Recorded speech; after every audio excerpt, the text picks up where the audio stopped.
एक यूपीएससी अभ्यर्थी जिसका सपना था देश की सेवा करना, उसी ने ऐसी मौत पाई जिसे देखकर दिल्ली पुलिस भी हैरान रह गई। आखिर उस हार्ड डिस्क में ऐसा क्या था? कैसे एक ऐसे अंत तक पहुंच गया जहां उसकी पहचान सिर्फ एक जले हुए शरीर तक सीमित रह गई? रामकेश मीणा, उम्र सिर्फ 32 साल, दिल्ली के गांधी विहार इलाके में रहते थे। उनका सपना था सिविल सर्विस में जाना। गांव से आए थे, परिवार के सपनों को आंखों में बसाए। दिन में लाइब्रेरी, रात में पढ़ाई और बीच बीच में वो छोटे काम जो किराए और खर्चों के लिए जरूरी थे। सब कुछ बिल्कुल सामान्य था जब तक उनकी मुलाकात अमृता चौहान से नहीं हुई। मई 2025 में नोएडा के एक जॉब इंटरव्यू के दौरान दोनों मिले।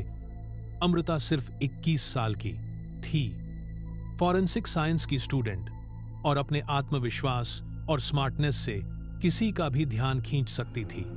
वहीं से शुरू हुआ वो रिश्ता जो कुछ ही महीनों में प्यार में बदल गया। अगस्त में दोनों ने दिल्ली के उसी फ्लैट में साथ रहना शुरू कर दिया जहां कुछ हफ्तों बाद सब कुछ राख में बदल जाना था।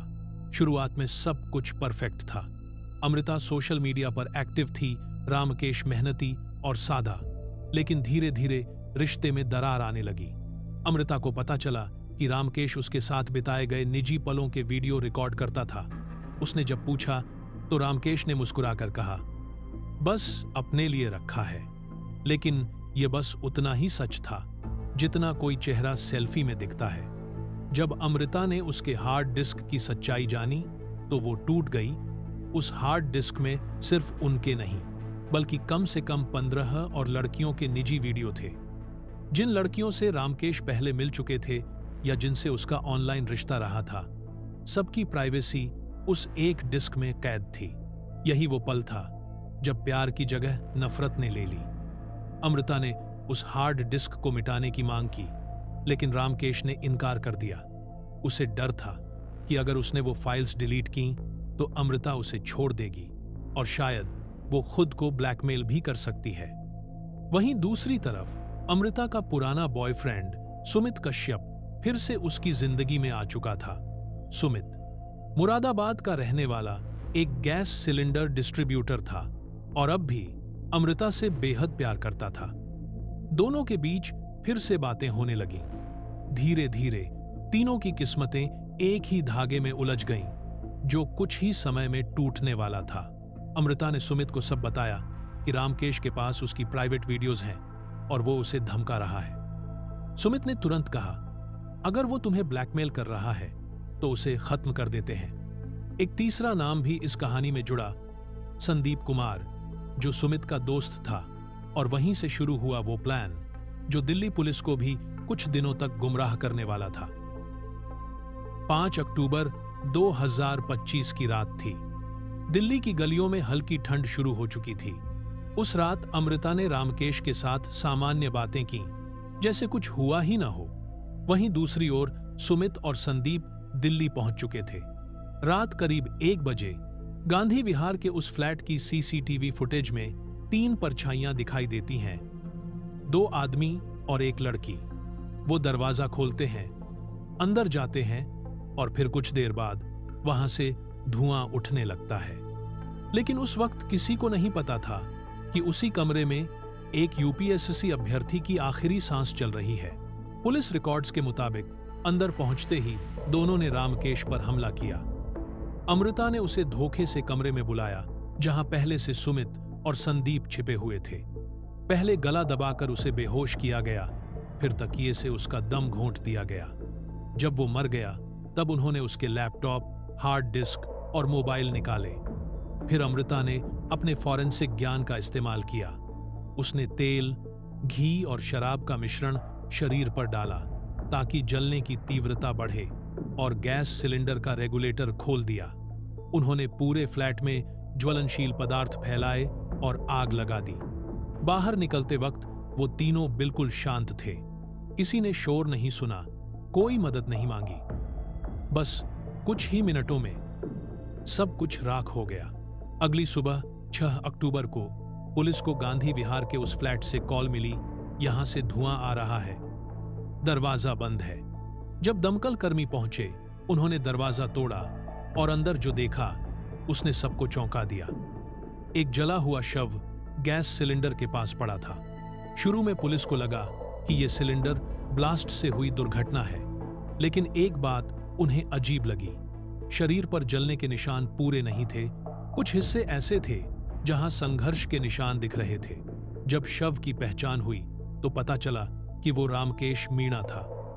परिवार ने तुरंत पुलिस को बताया कि रामकेश कभी लापरवाह नहीं था, और तभी जांच शुरू हुई, एक ऐसी जांच जिसने परत दर परत सच्चाई खोली। पुलिस ने बिल्डिंग के सीसीटीवी फुटेज देखे, जहां रात में एक लड़की और 2 नकाबपोश आदमी दिखे। उस लड़की की शक्ल भले पूरी नहीं दिखी, लेकिन उसकी चाल और शरीर के हाव भाव से पुलिस को शक हुआ कि वो अमृता चौहान ही है। कुछ ही दिनों में जब पुलिस ने अमृता को पूछताछ के लिए बुलाया, वो टूट गई। पहले उसने झूठ कहा कि वो तो रात को अपने मायके गई थी, लेकिन जब उसे सीसीटीवी दिखाया गया तो उसने सब मान लिया। फिर उसने वो कबूलनामा दिया, बंथरी, जिसने पूरे देश को झकझोर दिया। मैंने उसे इसलिए मारा क्योंकि वो मेरी प्राइवेट वीडियोस डिलीट नहीं कर रहा था और मुझे डर था कि वो उन्हें फैलाएगा।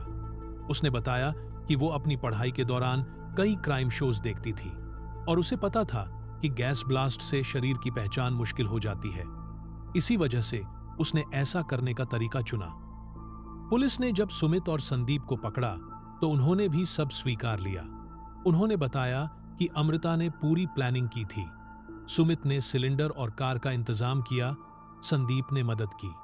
इसके बदले में उन्हें हार्ड डिस्क और लैपटॉप मिलना था। लेकिन जब पुलिस ने हार्ड डिस्क रिकवर की तो उसमें सिर्फ अमृता नहीं, बल्कि 15 और महिलाओं के वीडियो मिले, जो किसी भी कोर्ट में रामकेश के खिलाफ नया अध्याय खोल सकते थे। आज जब यह केस अदालत में है, तीनों आरोपी अमृता चौहान, सुमित कश्यप और संदीप कुमार जेल में हैं। पुलिस चार्जशीट दाखिल कर चुकी है, लेकिन सवाल यह है कि क्या यह सिर्फ एक मर्डर केस था, या फिर यह उस मानसिकता की कहानी है जहां डिजिटल प्रेम और वास्तविक नैतिकता के बीच का फर्क मिट चुका है। रामकेश मीणा की कहानी में हर वह तत्व है जो एक आधुनिक अपराध को परिभाषित करता है। सोशल मीडिया से शुरू हुआ रिश्ता, डिजिटल ब्लैकमेल, फॉरेंसिक ज्ञान का दुरुपयोग और अपराध को छिपाने के लिए तकनीकी समझ का इस्तेमाल। यह केस यह भी दिखाता है कि कैसे क्राइम शो अब सिर्फ मनोरंजन नहीं, बल्कि अपराध करने के टेम्पलेट बन चुके हैं। अमृता ने खुद कहा था कि उसने क्राइम पेट्रोल और ब्रेकिंग बैड जैसी सीरीज से आइडिया लिया, लेकिन जो चीज उसने नहीं सीखी वो थी सच्चाई से भागना असंभव है। रामकेश मीणा केस एक चेतावनी है कि प्राइवेट पलों की कीमत सिर्फ डेटा नहीं होती, वो किसी की जिंदगी हो सकती है। और किसी भी तकनीकी युग में जब इंसान का दिल अपराध से बड़ा हो जाए तो न्याय सिर्फ कोर्ट नहीं, समय भी देता है। अगर आपको ये वीडियो पसंद आई हो तो वीडियो को लाइक करें, अपने विचार कमेंट में जरूर लिखें और हमारे चैनल को सब्सक्राइब करना न भूलें। उम्मीद है आप सुरक्षित हैं, सतर्क हैं। मैं मिलता हूं आपसे अगले वीडियो में।